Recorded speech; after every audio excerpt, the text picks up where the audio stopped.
नमस्कार। आज हम शिवाजी महाराज के दौर की प्रशासनिक व्यवस्था पर जरा गहराई से बात करने वाले हैं। हमारे पास कुछ दस्तावेज हैं जो दिखाते हैं कि कैसे 17वीं सदी में भी एक साम्राज्य कितने प्रभावी ढंग से चल सकता था। आज का मकसद यह है कि हम इस पूरी व्यवस्था के जरूरी हिस्सों को समझें। केंद्र सरकार कैसे काम करती थी, प्रांतों में क्या था, सेना और हाँ, किलों की सुरक्षा का इंतजाम कैसा था। तो चलिए खोलते हैं इतिहास का ये पन्ना, देखते हैं शिवाजी महाराज ने अपने स्वराज को कैसे संभाला था। शुरुआत करते हैं केंद्र से। देखिए, सबसे ऊपर तो जाहिर है छत्रपति शिवाजी ही थे। सारे अधिकार उन्हीं के पास थे, कार्यकारी, विधायी, न्यायिक, सब कुछ। पर उनकी मदद के लिए एक परिषद थी, अष्टप्रधान, 8 प्रधानों वाली। जी बिल्कुल, ये अष्टप्रधान 8 मंत्रियों का समूह था। लेकिन एक दिलचस्प बात है इसमें, ये आज की कैबिनेट जैसा नहीं था।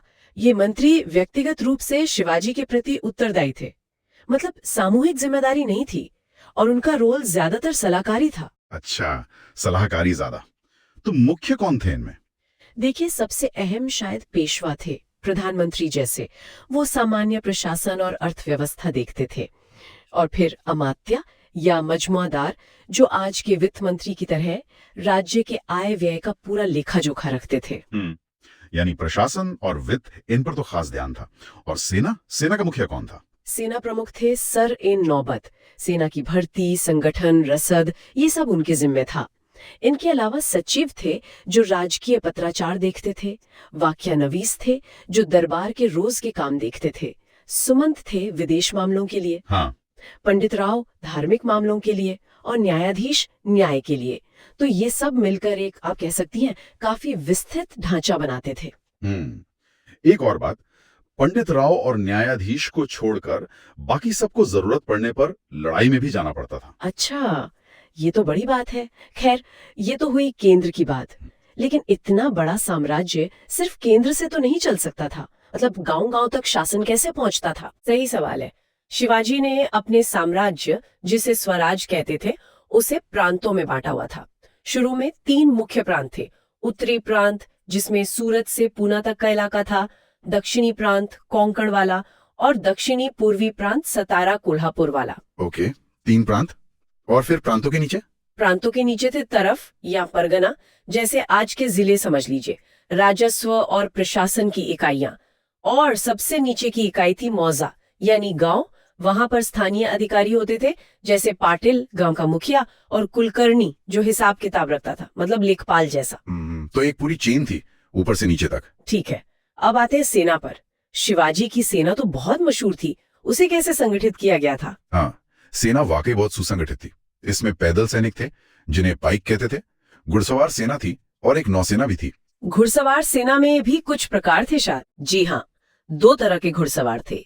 एक बारगीर, जिन्हें घोड़े और हथियार राज्य से मिलते थे, और दूसरे सिलहदार, जो अपने घोड़े और हथियार खुद लाते थे, थोड़े स्वतंत्र किस्म के। और अपने नौसेना का जिक्र किया, उस जमाने में नौसेना, ये तो काफी आगे की सोच लगती है। बस बिल्कुल, ये उनका बहुत ही दूरदर्शी कदम था, मैं कहूंगी।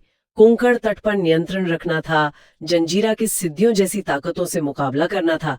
इसके लिए उन्होंने कल्याण में एक मजबूत नेवी बेस भी बनाया था। ये दिखाता है कि वो समंदर की अहमियत समझते थे। गजब। अच्छा, सेना में पदों का क्रम भी कुछ तय था, मतलब हायरार्की? हाँ, बिल्कुल स्पष्ट हायरार्की थी। जैसे घुड़सवार सेना में हर 25 घुड़सवारों पर एक हवलदार होता था, फिर 5 हवलदारों पर एक जुमलादार, और ऐसे ही ऊपर तक। सबसे ऊपर सेनापति यानी सरे नौबत। पैदल सेना में भी 9 पाइकों पर एक नायक होता था, फिर हवलदार, जुमलादार। इससे कंट्रोल रखना आसान होता होगा। बिल्कुल, आदेश ऊपर से नीचे तक आसानी से पहुंचते थे। और एक बात और, शिवाजी ने मुस्लिम सैनिकों को भी अपनी सेना में काफी महत्वपूर्ण पद दिए थे, योग्यता के आधार पर। अच्छा, ये उनकी समावेशी नीति दिखाता है। चलिए अब बात करते हैं किलों की। मराठा साम्राज्य और किले तो एक दूसरे के पर्याय जैसे हैं। इनकी सुरक्षा कैसे होती थी? हाँ, किलों की सुरक्षा का मॉडल तो बहुत ही दिलचस्प है। हर किले में 3 मुख्य अधिकारी होते थे, और खास बात ये कि ये तीनों एक दूसरे से स्वतंत्र थे और सीधे शिवाजी को रिपोर्ट करते थे। 3 अधिकारी एक किले में? कौन कौन? एक होता था हवलदार, वो किले का मुख्य प्रशासक होता था, अंदर का सब काम देखता था। दूसरा था सरे नौबत, ये किले की जो सेना होती थी उसका नेता था। ये सेना के मुख्य सरे नौबत से अलग पद था। और तीसरा था सबनीस, वो किले के अंदर के प्रशासनिक काम जैसे हिसाब किताब, रसद की सप्लाई, पत्राचार, ये सब देखता था। 3 अलग-अलग अधिकारी सीधे राजा को रिपोर्ट कर रहे हैं। इसका कारण क्या रहा होगा? शक्ति का संतुलन, मतलब उस समय के कौशल और सामाजिक ताने-बाने का भी ध्यान रखा गया था। तो हमने देखा शिवाजी की प्रशासनिक व्यवस्था में एक स्पष्ट केंद्रीय ढांचा था।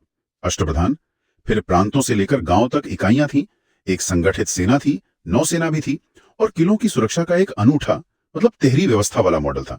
कितना सोचा समझा हुआ लगता है सब। जी बिल्कुल, ये सिर्फ एक व्यवस्था नहीं थी, ये उस मराठा स्वराज की नींव थी जिसने उसे न सिर्फ स्थापित किया बल्कि इतने लंबे समय तक टिकाए भी रखा। उस जमाने के हिसाब से देखें तो ये वाकई एक बहुत ही उन्नत और कारगर प्रणाली थी। तो इस पूरी बातचीत के बाद आखिर में एक सवाल श्रोताओं के लिए छोड़ जाते हैं सोचने को। 17वीं सदी के माहौल, उस समय के सीमित संसाधन, कम्युनिकेशन के साधन, इन सबको ध्यान में रखते हुए इस पूरी व्यवस्था का कौन सा पहलू लागू करना सबसे ज्यादा चुनौतीपूर्ण रहा होगा, या कहें कि सबसे अभिनव, सबसे नोवाटेटर रहा होगा? इस पर विचार जरूर कीजिएगा। अगर आपको ये ऑडियो पॉडकास्ट अच्छा लगा हो तो आप इसे ही और ऑडियो पॉडकास्ट के लिए हमारे चैनल को लाइक, सब्सक्राइब और शेयर करें। धन्यवाद।